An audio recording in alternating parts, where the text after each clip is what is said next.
कक्षा 6 सामाजिक विज्ञान, इसमें भूगोल है। मैं आर एस प्रसाद सर।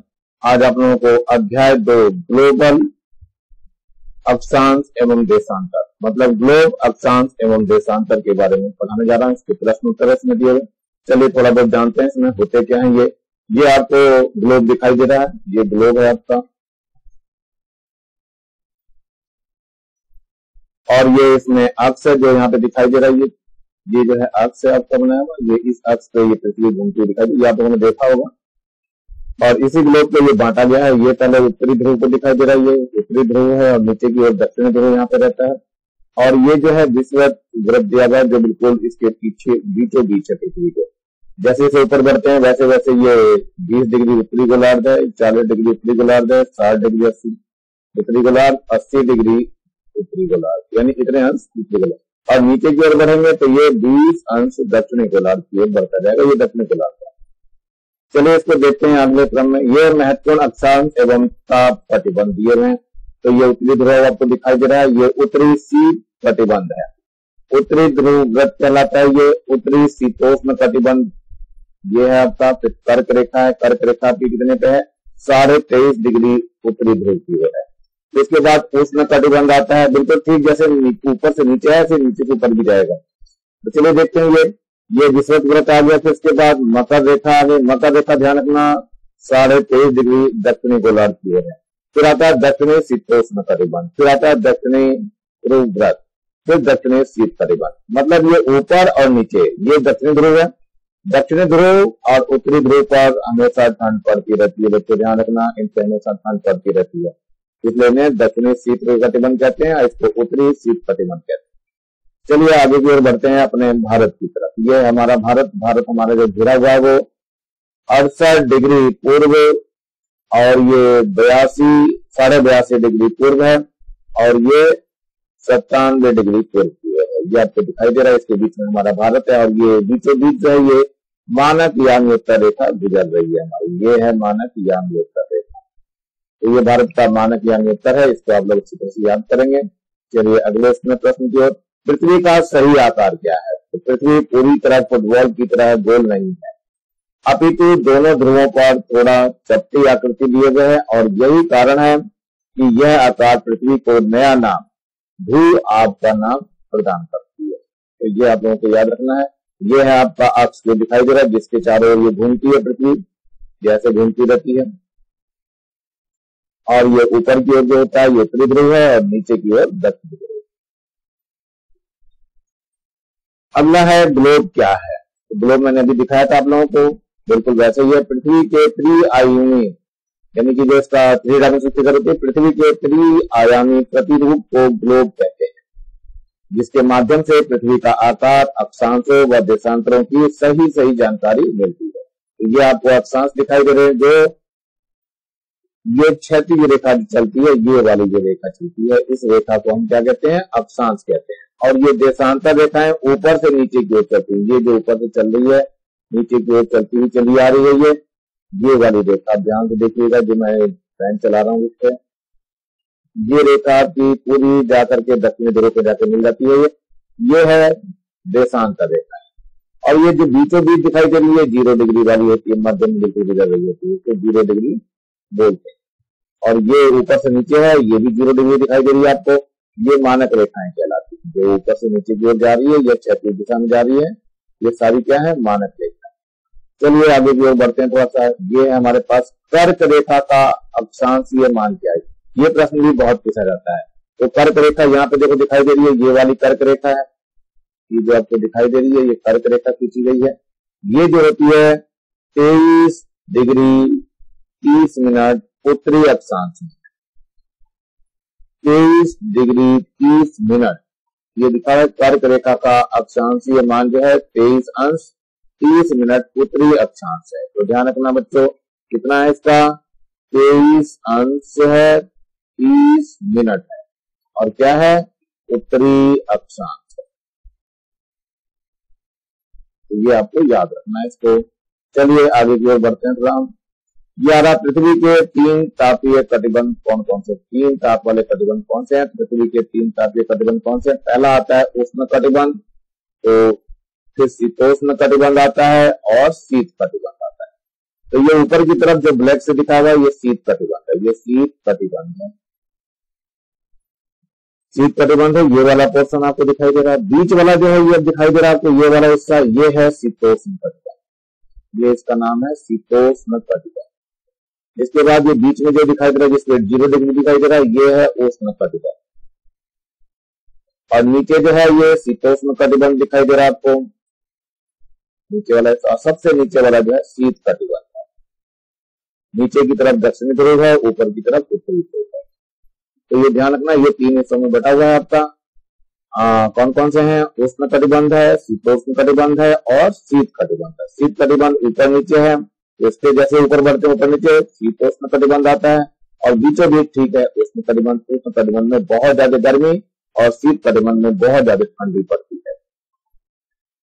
अक्षांश व देशांतर रेखाएं क्या है इसके बारे में बताना है। तो अक्षांश रेखाएं पृथ्वी के प्रतिरूप पर खींची गई हैं, वे काल्पनिक रेखाएं हैं जो पश्चिम से पूर्व की ओर खींची जाती हैं, अक्षांश रेखाएं कहलाती हैं। अतः किसी स्थान पर विषुवत वृत्त से कोणिक अक्षांश रेखा है ये। तो ये सब ये है विषुवत रेखा यहाँ दिखाई दे रही है, पृथ्वी के बीचों बीच चल रही है। बाकी जो रेखाएं खींची जा रही हैं वो अक्षांश रेखाएं, ये वाली रेखा अक्षांश रेखा, ये सभी अक्षांश रेखाएं दिखाई दे रही है। अब आता है देशांतर रेखाएं क्या है। इसी में देखो, किसी स्थान की प्रधान मध्याह्न रेखा से कोणीय दूरी देशांतर रेखा है जो उत्तर ध्रुव से दक्षिणी ध्रुव की ओर मिलाते हुए खींची गई है। ये देख लो ऊपर से नीचे की तरफ आ रही है, ये सारी रेखाएं हैं ये जो खींची गई है। ये वाली बीचों बीच जो दिखाई दे रही है ये रेखा हमारी कौन सी है? प्रधान मध्याह्न रेखा है। इसके बगल में फिर ये आपको रेखाएं दिखाई दे रही है, ये बहुत सारी रेखाएं दिखाई दे रही है, ये सारी क्या है? देशांतर रेखाएं। ऊपर से नीचे की ओर देशांतर रेखाएं चलती हैं, और क्षैतिज में कौन सी चलती हैं? अभी बताई थी आप लोगों को, ये है आपको अक्षांश रेखा और देशांतर रेखाएं, ये आपको दिख रही है। चलिए आगे चलते हैं हम लोग। ये देशांतर रेखाएं आपकी हो चुकी हैं।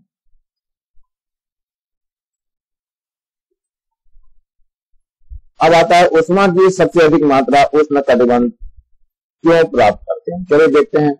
कर्क एवं मकर रेखा के बीच विशेषकर 10 डिग्री उत्तर अक्षांश से 10 डिग्री दक्षिण अक्षांश के बीच सूर्य की किरणें वर्ष भर सीधी पड़ती हैं, इसलिए इस भाग में ऊष्मा की सबसे अधिक मात्रा प्राप्त होती है। यह है कर्क रेखा और ये है मकर रेखा। कर्क रेखा ऊपर की ओर है, मकर रेखा नीचे की ओर है, और ये 0 डिग्री वाली है। तो यहाँ पर क्या होता है? अधिक ऊष्मा का क्षेत्र प्राप्त होता है, जिसके कारण यहाँ पर वर्ष भर गर्मी पड़ती है, बहुत ज्यादा गर्मी पड़ती है। जब भारत में शाम के 5:30 बजते हैं तब लंदन में दोपहर के 12 क्यों बजते हैं? हमेशा ही 12 बजते देखते हैं।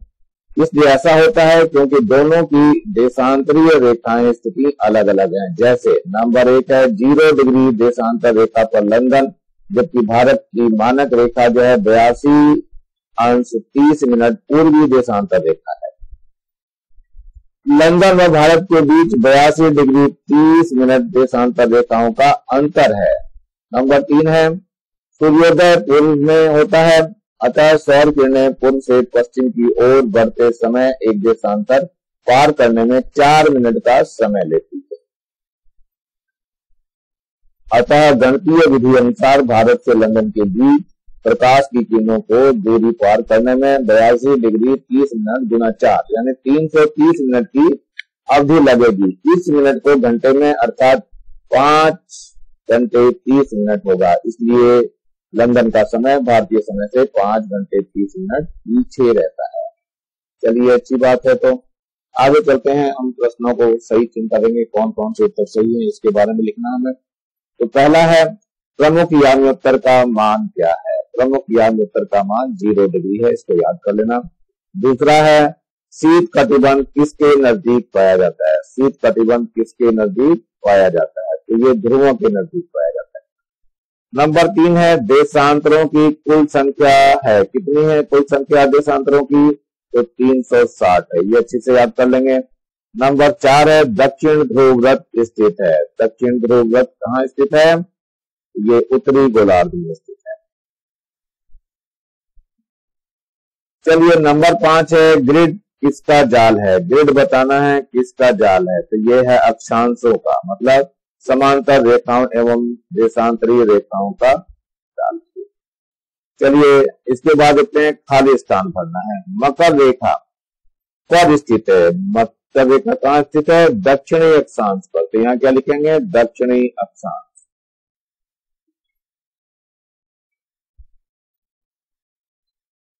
दक्षिणी अक्षांश पर स्थित है।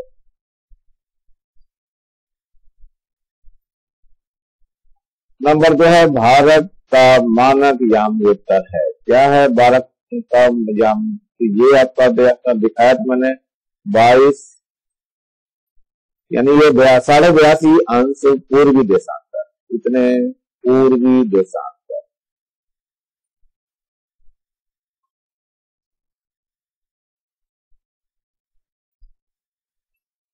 चलिए फिर इसके बाद पहला दूसरा हो चुका, तीसरे में चलते हैं। 0 डिग्री याम उत्तर को के नाम से जाना जाता है।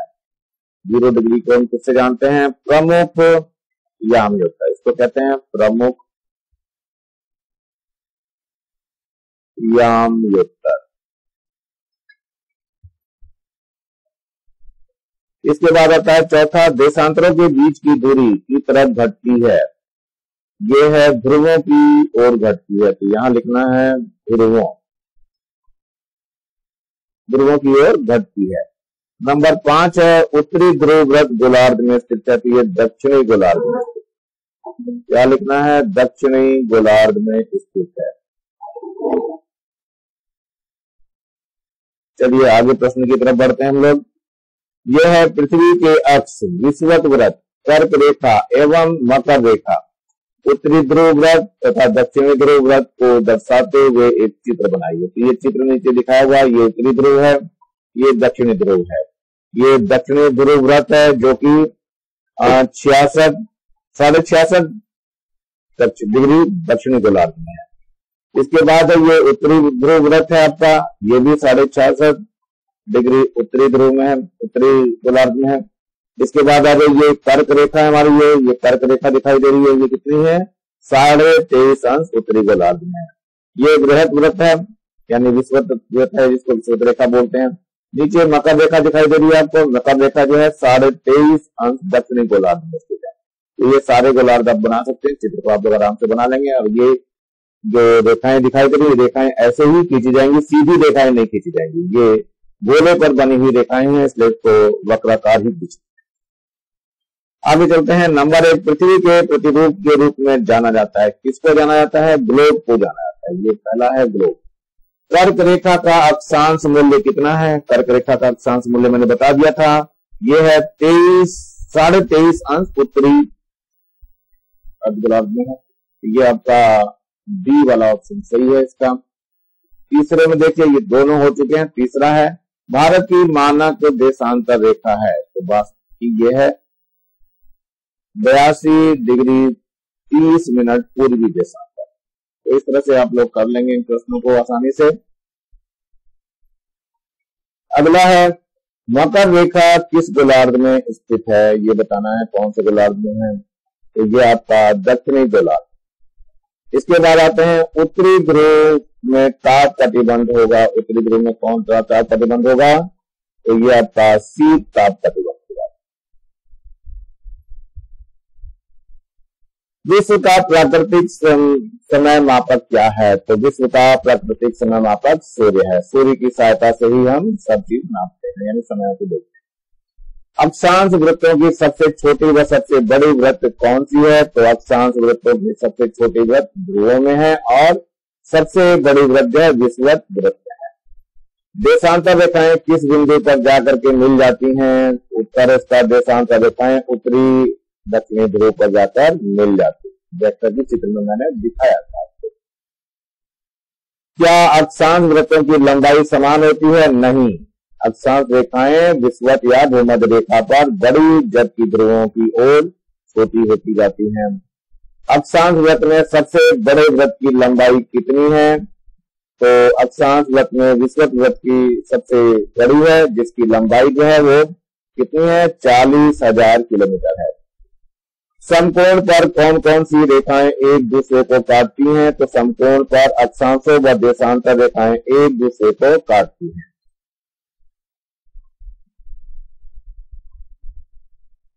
दो से देशांतर रेखाओं के बीच कितने मिनट का अंतर होता है? तो 4 मिनट का होता है बच्चों। दो से देशांतर रेखाओं के बीच 4 मिनट का अंतर होता है। ये अच्छे से याद रखना, 4 मिनट का अंतर होता है। स्थानीय समय और मानक समय में क्या अंतर होता है, ये बताना है आपको। किसी स्थान पर दोपहर में सूर्य की स्थिति के अनुसार समय की गणना स्थानीय समय कहलाता है, जबकि किसी देश के केंद्रीय मध्याह्न रेखा के अनुसार समय का निर्धारण मानक समय कहलाता है। अक्षांश रेखा और देशांतर रेखाओं में या देशांतर रेखाओं में क्या अंतर है बताना है। तो अक्षांश रेखा और देशांतर रेखा में अंतर यहाँ स्पष्ट किया गया है, देख लीजिए यहाँ पे दोनों अलग अलग हैं। तो पहले अक्षांश पे चलते हैं। वे काल्पनिक रेखाएं जो पश्चिम से पूर्व ध्रुव को मिलाती हुई खींची जाती हैं, अक्षांश रेखाएं हैं। इन रेखाओं की कुल संख्या 180 है, जो उत्तरी गोलार्ध में 90 और दक्षिणी गोलार्ध में 90। वे काल्पनिक रेखाएं जो उत्तरी ध्रुव से दक्षिणी ध्रुव को मिलाती हैं खींची गई हैं और देशांतर रेखाएं कहलाती हैं। इन रेखाओं की संख्या 360 होती है, जो पश्चिम पूर्व गोलार्ध में 180 और 180 होती है।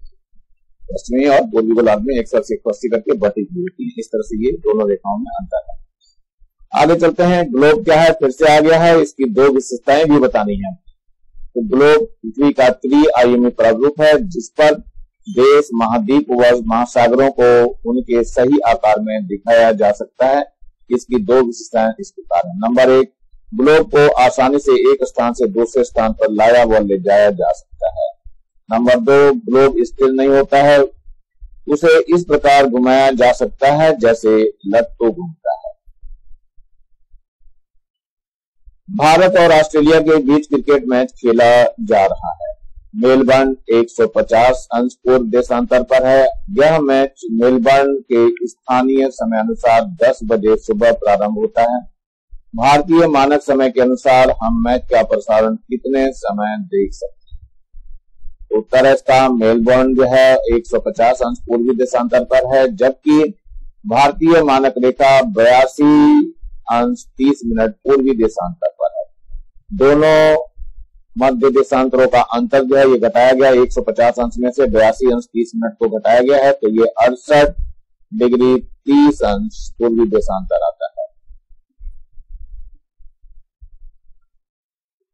दोनों देशांतरों के बीच समय का अंतर होता है 4 मिनट, तो 68 अंश 30 मिनट देशांतर रेखा का समय अंतर कितना होगा? 4 से इसको गुणा कर देंगे। 4 से गुणा करने पे कितना आ जाएगा? 273 मिनट होगा। नंबर 4, समय को घंटे में परिवर्तित करने पे 273 गुणा 4 बराबर 4 घंटे हो जाएगा। ये मिनट है, ध्यान रखना, इसको घंटे में बदला गया है। अब 33 मिनट मेलबर्न 10 बजे और 4 घंटे 33 मिनट यानी 5:27 पर ये हमें प्रसारण करना होगा। ये 10 बजे सुबह है और ये 5:27 सुबह है, यानी कि ये क्या है? पश्चिमी भारत है और ये मेलबर्न पूर्वी है। तो मेलबर्न भारत के पूर्वी में है, इसलिए भारत का समय पीछे होगा। भारतीय मानक समय के अनुसार प्रातः 5:27 बजे हम मैच देख सकेंगे, यानी कि बहुत सुबह देखना पड़ेगा। चलिए आगे चलते हैं। अक्षांश रेखाओं में कौन कौन से लक्षण पाए जाते हैं? तो ये रेखाएं पश्चिम से पूर्व खींची जाती हैं। नंबर 2 है, पहले नंबर पे ये हो गया। दूसरे नंबर पे क्या है? सभी अक्षांश वृत्त एक दूसरे के समांतर होते हैं। नंबर 3, ये रेखाएं उत्तर व दक्षिणी गोलार्ध के प्रतीक होते हैं। नंबर 4, विषुवत वृत्त को छोड़कर सभी अक्षांश वृत्त देशांतर रेखाओं को समकोण पर काटते हैं। स्थानीय समय किस प्रकार ज्ञात करेंगे? स्थानीय समय को जानने के लिए जरूरी है कि एक अंश देशांतर पूर्वी गोलार्ध की ओर बढ़ने पर 4 मिनट जोड़ दिया जाए, जबकि पश्चिमी गोलार्ध की ओर बढ़ने पर 4 मिनट घटा दिया जाए। यदि 0 अंश देशांतर रेखा पर दोपहर के 12 बजे हैं, तो 1 अंश पूर्वी गोलार्ध पर स्थानीय समय 12 बज के इसमें प्लस का 4 मिनट जोड़ देंगे तो 12 बजकर 4 मिनट होगा। और यदि एक अंश पश्चिमी देशांतर है तो 12 बजे में से 4 ये जोड़ देंगे तो ये घटा दिया जाएगा। ध्यान रखना, ये घटाना है आपको, माइनस करना है इसको। तो 11:56 के अंदर समय होगा इसका। तो ये समय आपको ध्यान रखना, 11:56। एक बड़ा सा गोलाकार आलू या गेंद लेकर के उसे स्वेटर बुनाई की सिलाई लेकर के उसके अंदर घुसा दें और यह सिलाई ग्लोब पर दर्शाएं वह अक्ष के अनुरूप है। अब आप इस आलू या गेंद को अक्ष पर बाएं से दाएं घुमा सकते हैं। तो ये आपका ये आलू है, आलू में ये सिलाई घुसा दी गई है और इसको हम बाएं से क्या है, बाएं की ओर से दाएं की ओर घुमा रहे हैं। लट्टू की तरह घुमाना चालू करते हैं। आप लोग घर पे आराम से बना सकते हैं। ये जो है सिलाई जो है डॉक्टर आर पार की तरह आर पार हो जाएगी, ये बिल्कुल आर पार हो जाएगी। और इसको एक हाथ से पकड़ लेंगे, पकड़ तो सकते हैं आप लोग इसको बिल्कुल आराम से। चलो इसको देखते हैं आगे भी और क्या है हमारा। ये एक वृत्त खींचिए और मान लीजिए कि प्रमुख यामी-उत्तर इसे 2 बराबर भागों में बांटती है। पूर्वी गोलार्ध एवं पश्चिमी गोलार्ध को रंग करके नामांकित करें और उसी प्रकार एक दूसरी वृत्त खींचिए जिसे विषुवत वृत्त से 2 बराबर भागों में बांटे। आप उत्तरी गोलार्ध एवं दक्षिणी गोलार्ध को रंगिए, ये रंग देना है आपको। चलिए क्या हुआ, ये आपको ये गोला दिखाई दे रहा है, इसमें जो है 2 रंग आपको दिखाई दे रहे हैं। ये है प्रधान यामी-उत्तर की लाइन जो ऊपर से नीचे की ओर दिखाई दे रही है। ये जो लाइन दिखाई दे रही है जो नीचे आ रही है ये है हमारा प्रधान यामी-उत्तर। इसके दाईं ओर जो है ये पूर्वी गोलार्ध दिखाई दे रहा है आपको, इसको एक कलर से रंगना है आपको। और इसके बाद पश्चिमी गोलार्ध आपको दिखाई दे रहा है इधर, इसको दूसरे कलर से रंगना है। आप लोग रंग सकते हो, आप लोग घर पे आपको तैयार कर सकते हैं, कोई इसमें दिक्कत नहीं है। चलते हैं अगले इसकी तरफ। ये आपका विषुवत रेखा यहाँ पे दिखाई दे रहा है और ये उत्तरी गोलार्ध है और ये दक्षिणी गोलार्ध आपको दिखाई दे रहा है। ये उत्तरी गोलार्ध है, आपको एक गोला खींच दिया गया और ये दक्षिणी गोलार्ध है आपको दिखाई दे रहा। और ये बीचों बीच आपकी विषुवत वृत्त है जो कि बीचों बीच दिखाई दे रहा है। ये मध्याह्न मानक रेखा है। अब इसको अलग अलग रंग से रंग देंगे। ये इसको जो है अलग रंग करना है आपको और इसको किसी और रंग से आपको करना है। इस तरह से ये तैयार कर सकते हैं आप लोग अपना। और ये लेसन समाप्त हो रहा है बच्चों। नीचे आपको लाल रंग का एक बटन दिखाई दे रहा है, इसको दबा के सब्सक्राइब करेंगे और ज्यादा से ज्यादा लाइक करेंगे और कमेंट्स भी करेंगे। कमेंट करके मुझे बताएंगे कि मेरा वीडियो आप लोगों को कैसा लग रहा है। इसी के अनुसार मैं और वीडियो में सुधार करने की कोशिश करूंगा और ज्यादा से ज्यादा बच्चों को शेयर करना है जिससे ज्यादा बच्चों को फायदा हो सके इसका। अगर वीडियो नहीं शेयर कर सकते तो कॉपी शेयर करेंगे लिख करके, जिससे उनका फायदा हो सके और कुछ जानकारी उनको हासिल हो सके। इसी के साथ मैं RS प्रसाद सर आज का वीडियो यही समाप्त करता हूँ। Thank you, have a nice day. इसी प्रकार देखते रहिए आप लोग मेरा चैनल।